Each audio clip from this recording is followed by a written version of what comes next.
mukutu SML News olwalero nkwandiza nnyo ddala gwe munnanga atugoberera muli omutyano yonna gye musinzira kutugoberera mwebale kukola mirimu gyaffe mu ggwanga lino tulaba ebintu bingi abali mu ggwanga babiraba nammwe abali eyo mubiraba abamu tubiraba live abamu mubiwulira omukutu gwaffe mwebale guwagira na gukuza ongera okusabayo ka like ka share ekikulu ennyo ka subscribe akadako okalaba kanyigeko ofune ka notification nga buli we tuba tutadde ebinyuma tuba tuli naye bulungi bandiza nnyo ddala nze Simon Yanga Lutaya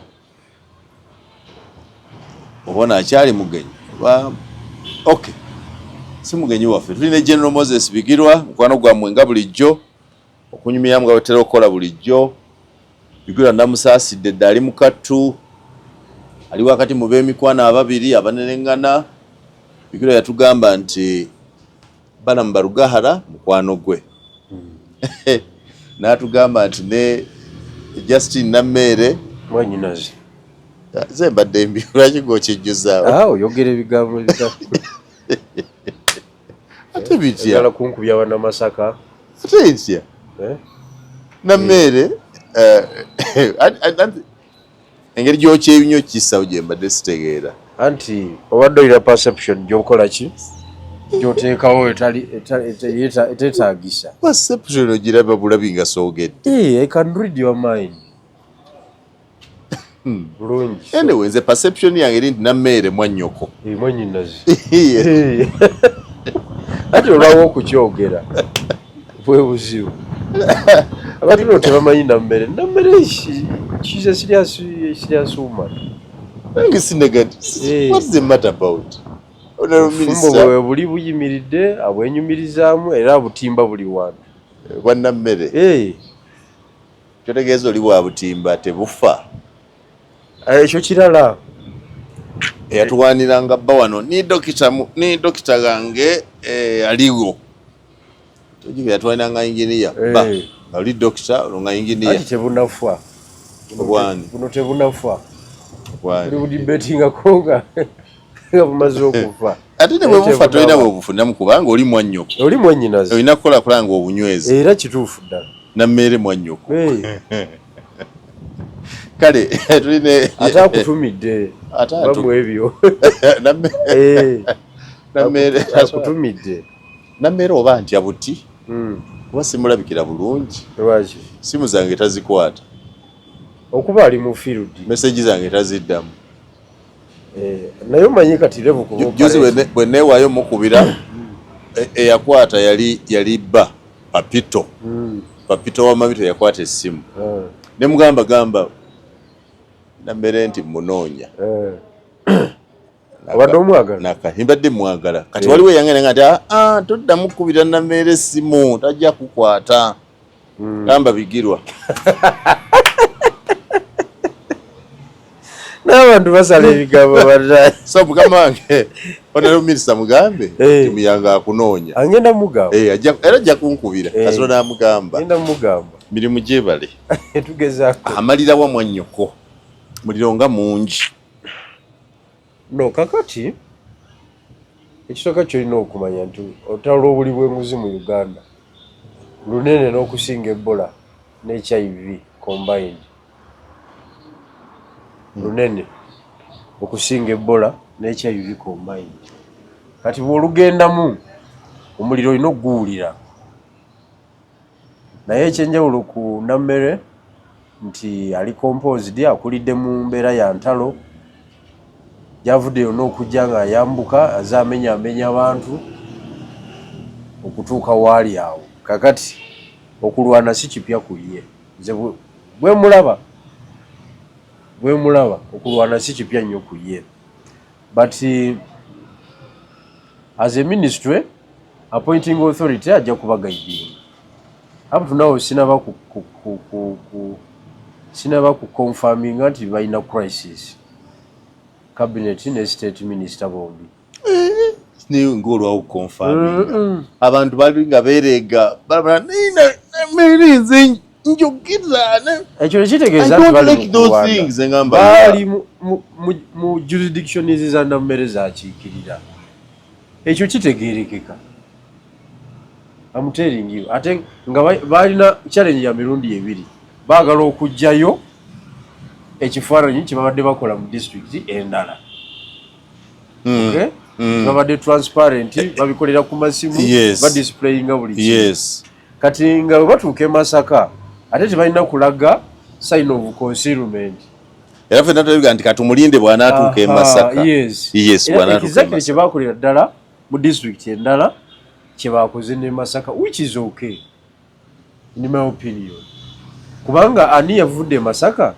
ng'akubiddwa ate wali gwe baakubye naye baasibye bameka ziri area ebulambuli baleka basibye abala gwegenda gweno baasibye bameka anti kakati wano bapolitician b'ebulambuli tebaalwana ab'e Masaka baalwana Kasolo intervene ng'alina abantu be baagala okutaasa gwe ebulambuli walabako nga balina omukungu wayo gwe bakubira tebalina gamba noogo teri talk to kati wano bwe banayingira Buganda Busoga Ankole tebajja kgenda eyo situation module Ankole tebalinya abanankole baga nti eyo mukomye eyo situation module eyo gisuubira ninze kulaba bbala mu Bunyoro Nankole ajja genda ajasobola okugenda naye kyanaakolayo ajja kuba olaba yakikoze Wannammere olaba yafunye courage ekubira taata Wannammere minisita gwakola naye you call that courage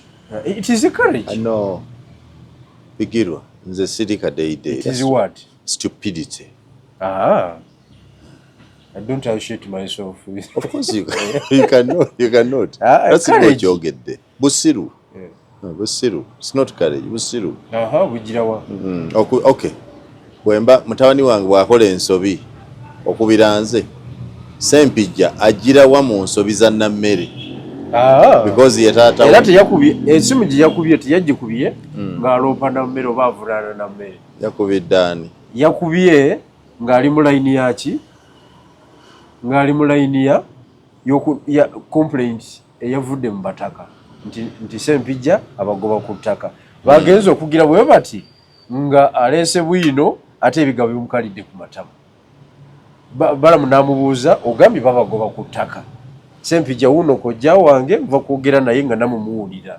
agambye ensonga yaliwo emyezi 6 egiyise era ne bagisalira n'eddagala so gwe kyolina okumanya mu Greater Masaka Nammere ayinayo abantu abamulwana bayitirivu kati basitaginga mu angles ez'enjawulo attacks counter attacks ambush hit and run okiwulidde mu angles ez'enjawulo era Nammere aveeyo ng'awenyera ye politics aliwo yekka naye saagala okugambe nti bano bavudde dda ku mulamu tebanava ku mulamu nze nga bwe mbiraba nyinza okuba mbiraba bulala you know one day nga tutudde wano waŋŋamba you can be president do you remember yes if given a chance by the Almighty you can be president of the Republic of Uganda His Excellency bulungi nnyo General Moses Bigirwa and you see nothing wrong in Balamu's actions so far sinakiraba why would you call Sempijja ku loudspeaker andi kakati bw'otakola ekyo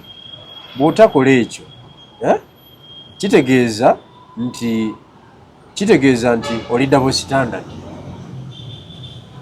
district ezisigadde zonna obadde okikola notwala abantu emisinde abala ne bayingira ne Kenya kati ate otuuse wano applyinga another method of work okay ekikulu ekyavuddeyo kyabadde kimu nti Sempijja yakiyalinze eya yabadde aleesa allegation ne bimukalira ku matama as simple as that naye okumukubira ensonga y'okukubira abantu ku loud speakers njagadde nnyo because yakiyalinze eya bali ababadde bapanze oli omukyala oba kansala oba biki bakazi beeyo wansi eyo ababadde bamupanze tebapanze bulungi so when you compare political profile ya Balamu ne ya Sempijja eriwo esinga okuzitowa I want you to profile the two people anti kati gwe politics omwewunyiza amini omwerabidde politics is assignment current assignment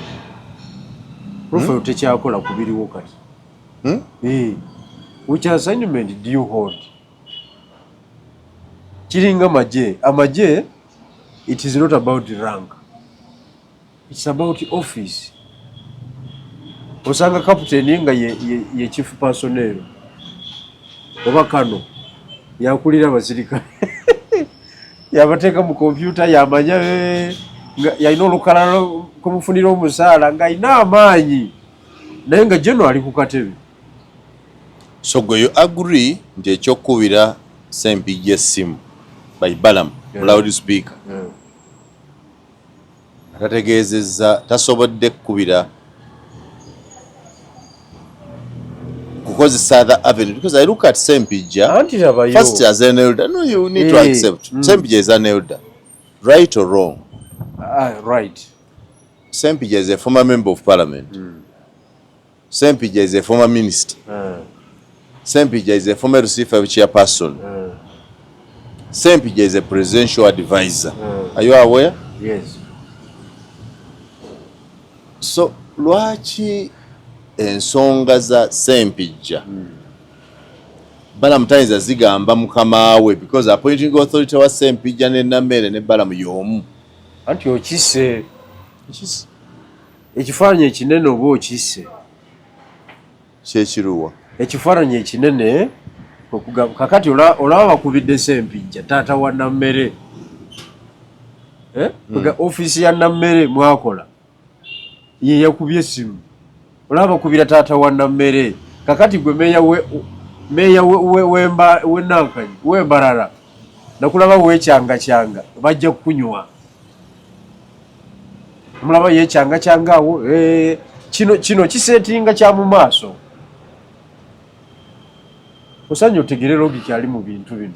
Sacrifice today and you solve any problem esobola okuimaginga mu near future. Baba kuva Masaka nga tebaddeyo contradictions ezo olutalo lubadde lukomyawo olw'okumonitoringa emirimu gya gavumenti mu ggwanga because oba ozanye double standard nti watuse Masaka n'onyigira kuno ku liiso nono wamunyigidde ku liiso kakati kati Namere takufiireko nga z'emitooma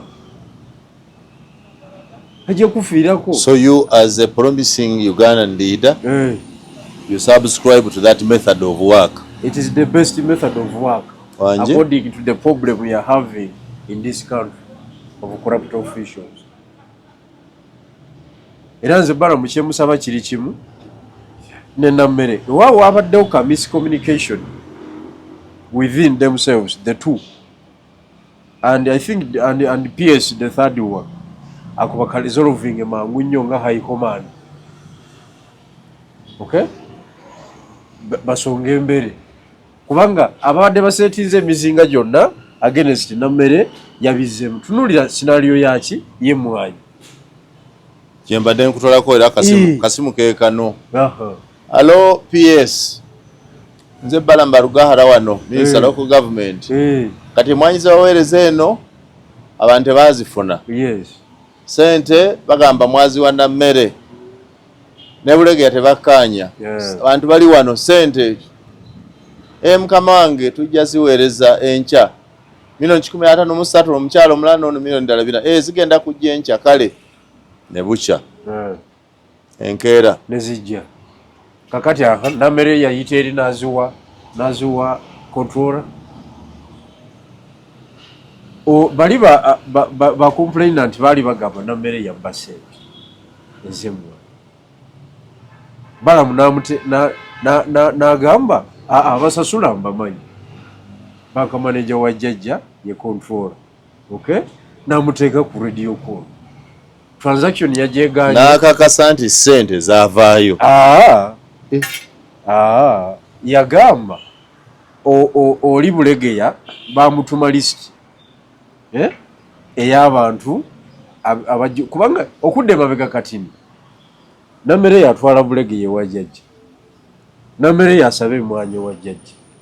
Bulegeya olw'okuba waali n'agamba muzeeyi nze nsaplayinga mwanyi ogw'omulimu gumpe ate onogwa berudde walala kangutwale nti omutabanyi nti ne bamuwa kaddiivu naye nga talina kikolo n'eki ekyemmwanyi n'agenda ng'azisoloza ku basapulaya abalala. Omwanyidde omukazi oyo w'ebiviiri ebyekibulaziiri oyo yadda okubakerere be babaasa abaawa Bulegeya emwanyi inside out owuliriza mwanyina wa Nammere. Yes, Nammere is your sister. Nkuwa, this is the no, I'm listening. Yes, I'm listening. I'm just reminding viewers Nammere is your sister. Ekyo bwe kiggwa bo ne batandika okubanja ne bagenda mu byobufuzi by'e Masaka like any other politics, local politics nga omumanyi nga naawe entalo z'olina ekaliro oza abakulinya tebaliyo nange ekamulibwa okubayo olukiiko abaninnya gye bali kasajja okafere abo tebabulamu but bino enkayana y'abano erimu ebyenfuna because bali mu gavumenti osaanye okitegeera ekyo tebakayananga byaffe by'opposition ebyekyavu maliza mwekubyemu bikonde bano bamaliriza bagabanye sente bya kigagga byaffe biggwera mu kifuba bino bya kigagga kakati era nze Balamu kiyakola kyali kituufu to call the State House controller abeera ne promises za president nti eno promise eri etya nti Bulegeya yaleeta lisiti wano ng'eri fraudulent ne sente yazongera muzava mu milioni 153 n'azifuula 600 kati nga bw'omanyi eby'NRM ebyokutegula sente nga yayagala ategule ne bagiyimirizaamu ne bagabe bali yeesootinga tulikola ki kubanga ye Nammere yali ataddeyo lipooti ey'omuwendo gwa sente controller gy'alina era kyagenza okuggwa controller n'agamba esente zaabo weeziri era enkyaka tuzireete bazireetedde na ku boda boda okitegedde Nammere yakutte ebizike bye bagenze nabyo n'abiwa Balamu nti bawe controller. In fact Balamu ekyoyagala akole yali ayagala kikola ng'akubira controller kuba controller muntu mukulu nnyo mu system yaabwe y'NRM asinga ne baminisita abo tebalina makulu ga that's according to you system yaabwe anti gwe omuntu olaba nga kikyafuga ku desike ye omuntu afuga omuntu abalamu ezajjajja ono mukoleko nono mukoleko toleeta minisita abe wa defense tayogera kati Balamu kwoyo yali asazeewo aboyinge down amenye rules zize batambulira Nammere yamugamba nti nedda tuli mu ofisi ya RCC wano RPC wali abakulembeze weebali ababanja emwanyi weebali fena weetuli mukubire ku loud n'amuteekako ku loud era omukyala n'agamba enkya sente zaabwe tuzikola ki tuzireeta ne bazireeta kakati njagala ombuulire ani yaswalamu eyo transaction bali abaali basazeewo okuba Nammere azana ambush be baswalira mu ekyo ekintu kubanga Nammere si yali ya sente zaabwe sente zaali zikyaliyo gye bazisasulira as simple as that ng'obigoberera bulungi nze ndi updated ku nsonga zo bigoberera kubanga you are following bit by bit buli kamu wakagoberera ebitambulamu kankubuulire Balamu muganda wange Nammere mwanyinaze okibulidde Balamu nze nali naye mu youth brigade oyinza ogamba si comrade so wali ku nsonga za mwannyoko nagala ziggweyo bulungi naye kikutawanya kikitegeera ekintawanya abantu baffe bagwamu omukwano gw'abaganda baabwe so nkulaba a new chapter engeri gyoyagalamu mwannyoko n'engeri gyofaayo ku mwannyoko ekintu kiri kimu kyebaliko kituufu olutalo lw'obuli bw'enguzi wano njagala okutegeeza Balamu ne Nammere kyebaliko kituufu. And you think they can fight corruption? You a serious and promising politician, you think that method can solve corruption here?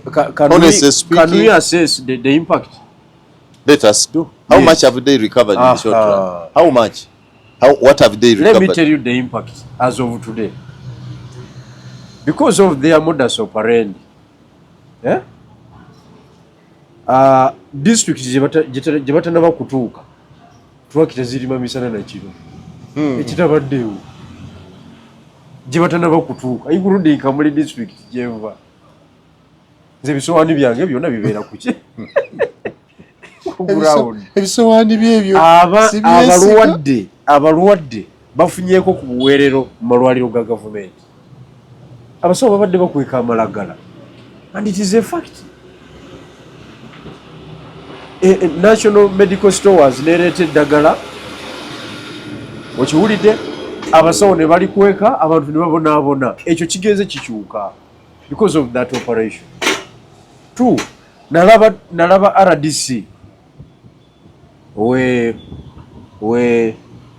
wawo district ye yeva ku Mbarara ng'olese entungamu waliwo ng'okyamye bwoti si Bushenyi si Bushenyi eva ku Mbarara eva ku Mbarara Ibanda si Ibanda weyawo Isingiro Isingiro RDC wa Isingiro bamuyita gulewo ekizimbe n'abagamba basebo ne banyago sisobola kwetandala kugulawo kizimbe kino kubiriwo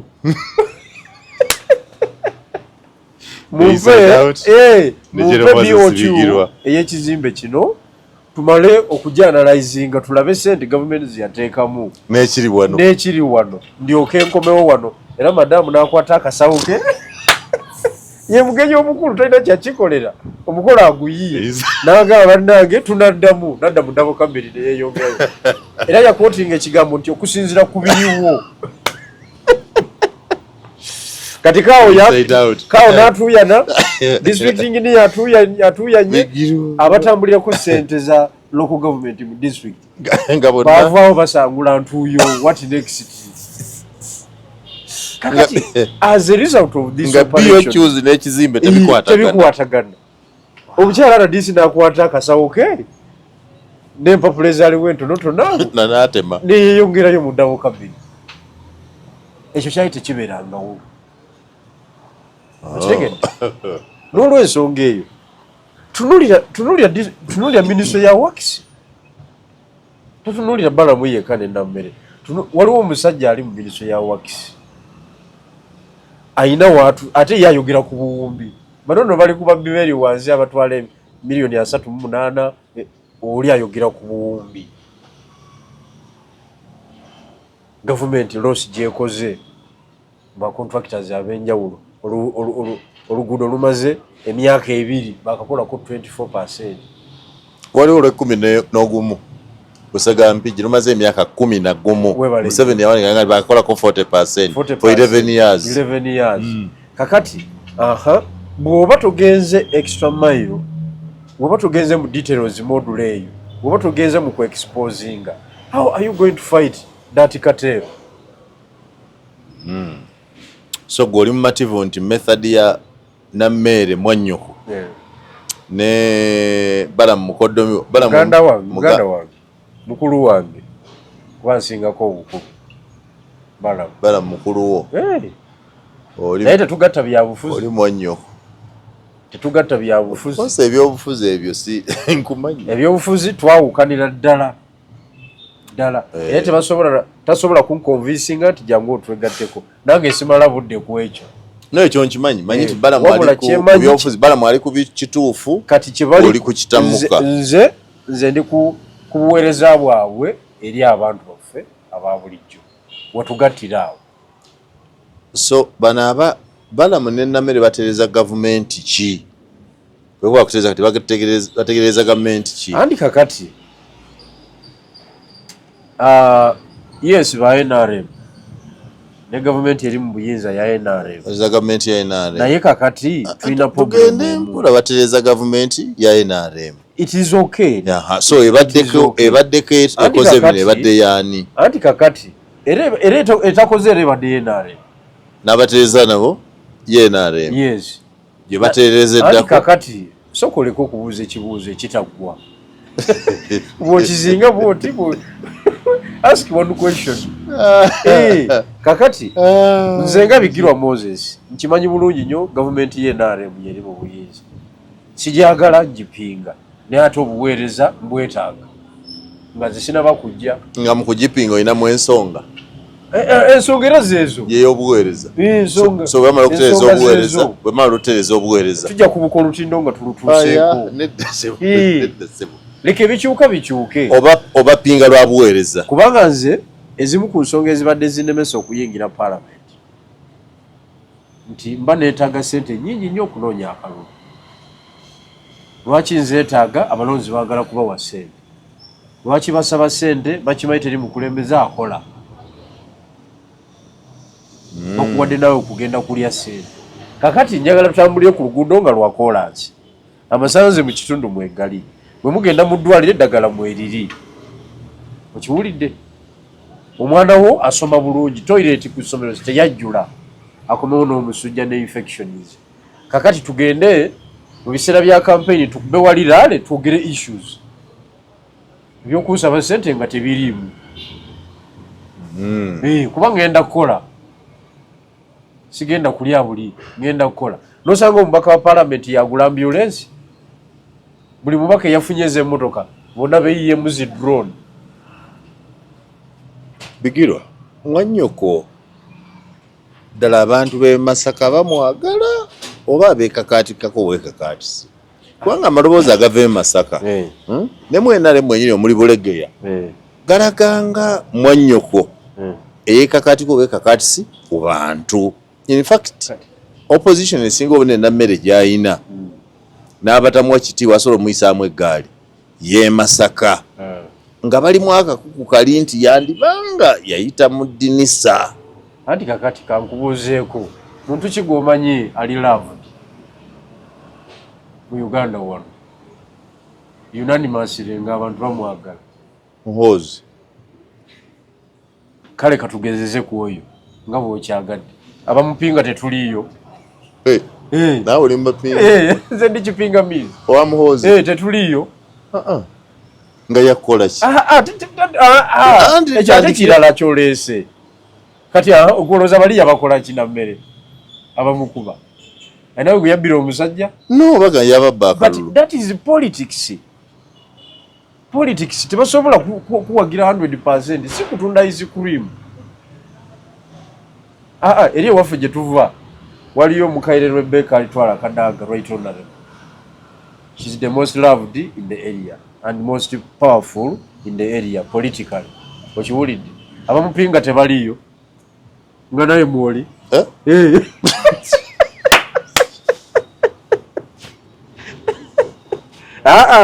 njagala oziremu ekyo tebaliyo naye nga kati gwe bwenkubuuza sekinoomu yakukola ki ng'omuntu takusibangako takolanga kita naye omupinga naye taliyo talya tanywa mupingire wai that is politics ni mupinga ddi bigiragala kuzija bujja byenda kunemesa kwogera no I want to nullify your point munamereri alabika yayita mu ddinisa mu byobufuzi omuntu bwakuyita mu ddinisa bwati nze 221 bampita mu nkwawo n'obululu 527 n'ensigala emyaka egi emyaka 5 milioni 15 kwabiriza nemesa wini nga zisobola kukola finishing etegerekeka 15 zaali za kola ki 15 finishing what is that anti lunaku lwa kulonda lunaku lw'okulonda tolumanyi omukivula towangulangayo gwewangula bulijjo owaye gwewangula bulijjo waliwo abakozesa milioni 3 ku lunaku lw'okulonda finishing bamaliriza what are they finishing baba bamaliriza because that's bribery you talk about bribery bamaliriza kalulu ekiregedde kakati nze byesaagala bigenda mu munammere alina bye yalinnya ku bugere alina bye yayita mu nkwawa tebamuwagira that is politics tewaliwo omuntu gwe bali balonze 100% agenda bafugira bwatyo ku mpaka bwe bityo because balabika tebaagala anti ye ani atayagala ab'e Masaka kyogamba talina nkiiko zaakubayo alina enkiiko zaakubayo ng'ate bamwaliridde n'okumwalirira nga Yesu yali ayingira Nankani Jerusalem nga balira na mmere ezo video toziraba kati politics sebo tebayinza kukaanya naawe 100% wabawo abakukuba kati kankuwe ekyokulabirako ekifo ekizibu ennyo ekitogereka nako naye nze kankyogereko because we are analyzing power and its consequences. Okay? Ssaabasajja Kabaka wa Uganda. Alina abampinga. Nze n'omulangira gwe naziikako. Era gwe. Nga twamuziikawo obulenzi. Nga ye yeggulira n'ettaka lirye n'abivaamu. Era Mmengo teyaziika. Naye nga be balangira bali bennyini. Yagaana tebamutwala mu masiro. Yagaana amasiro. Yagaana. Ettaka yagula lirye. N'akola ngage. Naye nga be bali abalangira bennyini. Naye n'omukisa togwa mu byansindika gano. Ne kwapinga Kabaka era wagenda okuziika. Mulangira yali mukwano gwange yali Looya Mulamba. Yali Looya Mulamba mu kibuga nga twali tutambuza naye. Kansa n'amukwata n'amukuba wansi n'alwanako ne kigaana n'afa. Naye yafa ategese ng'eby'Emmengo tabiriimu. So olaba ku level eyo ekifo kya nnono Kabaka Ronald Muwenda Mutebi bw'omutunuulira olaba nga abamwaguringako almost unanimously waliyo abamupinga. Now who is in mmere to be loved unanimously? Abakozi mu gavumenti ne baminisita banne tebakkaanya na Balamu na Nammere kye bakola. Babbi. Tomala na biseera ku ekyo. Babbi. Bali ku nkola y'emirimu nga bwebadde. Wabaayo ensonga mu disitulikiti y'e Mayuge, PS awandiike. Ebbaluwa emala ennaku 4, I mean wiiki namba tetuukanga na mu disitulikiti. Bye biri ebya jjajja era naye jjajja ne yadda mu byakuwandiika. Era jjajja njagala omutegeeza ayongere Balamu ne Nammere amaanyi. Ebyo ebyekibbi twabikoowa ffe abaagala otambulira ku nguudo za kolansi otalina Land Cruiser z'amaanyi ffe twabikoowa. Right, put it in writing, raise that query, quote the law. Ebya quote the law binaakolanga gavumenti yekyuse. Ffe twagala kulaba ku mirimu gya gavumenti nga gitambula. Ntudde ne General Moses Bigirwa munnabyabufuzi. Yes. Ate era Pulida agasoma. Pulida agasoma ng'ambe ebyo eby'amateeka binajja oluvannyuma. Kituufu. Kizeemu. Amateeka ganafuye mu nsi yonna. Olowooza ganafuye wano wokka. Gwe tomanyi nti America yagenda wali Venezuela najjawo president ng'alinga apiikinga kansala. Owe Kaliro. Ate Kalire wa international protocols yamenya. Taliwo. Emundu yagitandika ye Iran. And so you subscribe to that school of thought. That is the reality. That method of doing things. That is the reality now. Then how different will you be with Museveni? Kisoboka. Museveni is Museveni. In fact, n'empiki za Museveni ziyinza okuba enzibuzibu omuntu okuzifuna. Ziyinza okuba enzibuzibu. Qualities ze era ezimu ku nsonga ezimuluma nga musajja mukulu okubanga mu baana be yazaala temuli alina mpiki ze. Museveni? Kubanga ajja n'omuwozi ye empiki ze tuzirabye. Muzirabye yakoze? No. Takiririza mutaata we, akkiririza mu Paulo Kagame. It is a public knowledge. Alina vote of confidence mutaata we. Alina vote of confidence mu Paulo Kagame. Oyo ne tumumala si ali mu byobufuzi ennyo. No, let's get serious. Amangu nogadde tumumala kiki kye mukoze? Kiki muhozi kyakoze nti you have summarized him nogadde tumumala? Nkuteeredde facts ku mmeeza. Gwe jiwemu amazzi. Ate jjukira toli muteesa, oli moderator.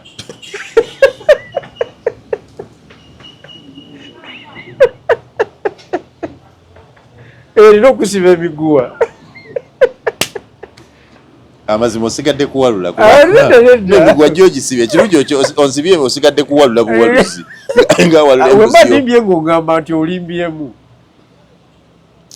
ndi moderator ndaba kikuluma nnyo olina byoyagala ati iwe moderator my friend kale tuvuddeyo ogambye Museveni talina mwana ina mpikize engeri gyazeesa muhoozi n'omuggyako muggyeko kubanga gwalinawo ow'ebyobufuzi ku high level oli mukodomi we asi yamuzaala yamuwa wimuwalawo ekiwulidde tetumuwa si wa muntu mbwe musonga tulinayo ogamba nti mwana wange wa muntu mbwe oyo gwenkuwaire okitegedde waliwo gwe mutanalaba naye nga ataazanya bulungi empiki lwakuba muwala. That girl is powerful. Natasha is powerful. Is a powerful player. Tonda mwetegereza. Anti powerful. Tayina just mukisa. Ninga asobola okwesa empiki obulungi. Tali mu byabufuzi. Ali mu byabufuzi nga taata we kwali. Tali mu byabufuzi. Wadde kuba mulimo gwe yakakola gunalaba wano juzi gwa kutwala baani ba bloga bana bavumavume wa jeje. Bigiro. Yes, yakikola. Bayola ba bloga bakoma nnyoko baani tumbavu tujja kulabisa n'abatwalira jjajja era bamusesa olusesa jjajja yali talabanga ku bayaye yaseka Katonda afwe nakusanze waluya si bwe kyali wemba ndimbye ng'ogamba si bwe kyali ekinsanyusa the way you look at it. No, it is a reality. Si bwe kyali okiwulidde. That's how you sum up. Era ogwo omukolo bwe gwali composition yagwo be babakirimu agwe mugamba akutwale mu byekitegeevu olaba baana akutwala Natasha emikutu wano weegiri egy'abantu abategeera omukutu gwo gulina numbers guanalyzing issues digesting analyzing issues nga ziva mu bigiro analyzing issues bigiro style alone, but you host other people. Recently nakulaba olina General Katumba Amala. If it was not yesterday but one, you know, kakati kubali be batwala waliwo ayinza okukyaza Katumba ojiwulidde taliwo. You hosted General Katumba Amala, a Minister of Public Service, a former Minister of Works, a former Army Commander, n'ebigenderako. And mwayogera issues nyingi ayinza okutwala tulina emikutu wano ogwa General Bigirwa, Kwezi Media, Extreme, Luswa Live, oli musajjawo naka investigator.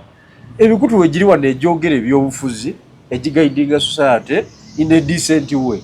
Oyinza okulinnya wajjajja maybe tetundamugamba kakati oyo you can try it off kwate tunamwogerako you can try it off, you know, nokenyenga nti omuntu gwakuliranye kyonka jejja mu campaign nga mama Jane tali wode wano museri yali atambula na Natasha. You think that's accidental? Yes, the fact is General Museveni ye taata wa Natasha. Bwe ndaba Natasha nga ali kumpi ne jjajja seewuunya ayina dadiwe naye bino ebyokontrolinga society biwavu olaba ne General Muhoozi alwana mu lwanyi bwe tumukuba bwalwana katikati awo nemesa kubanga luli waŋŋamba ti mu succession battle jjajja bwe lukuba Natasha, Patience, Diana n'abalala awo bayinza nga be basookerwako era bayinza okuvaamu omusika nga Muhoozi tamanyi. Tudonga nti ate Natasha ali awo mu babuloga wakoma. So when is she significant and when she is significant? Simwandamainize, but inculetedde in her wisdom. Yeche yakola in her wisdom. Nekugamba nti yatwala abasajja n'atwala omuyimbi omu yakwata omuzindaalo n'agamba so Mr. President nagenda eggulu eyo ne bankuba ne banzigyamu ebyenda wondabira wano sina kyenda wadde neki naye ng'ayogera na president bannange tebankuba bannange kakati kentuuse ku ggwe siva wano nga tompadde sente beera ng'okimanyi nga sente byebyenda oze tolina byenda sente zize ebyenda kati eyo kaliba eyo kaliba y'abantu okiwulira ye be yalaba okola ki okutwala nze njogedde fakiti sityobodde sivumye njogedde events ezakola ki because we are interpreting power and its consequences tokyerabira ekyo. How can you don't you think you need to soka tumwanyoko na mmere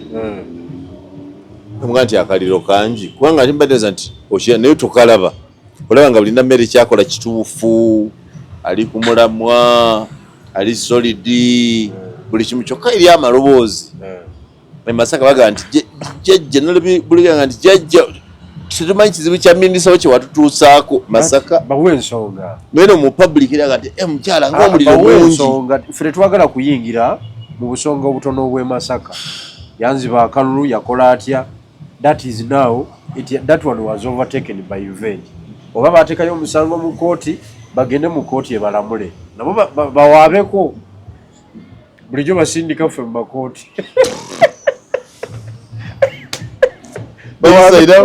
Negiro Moses tumaliriza nze Simon Muyanga Luchaya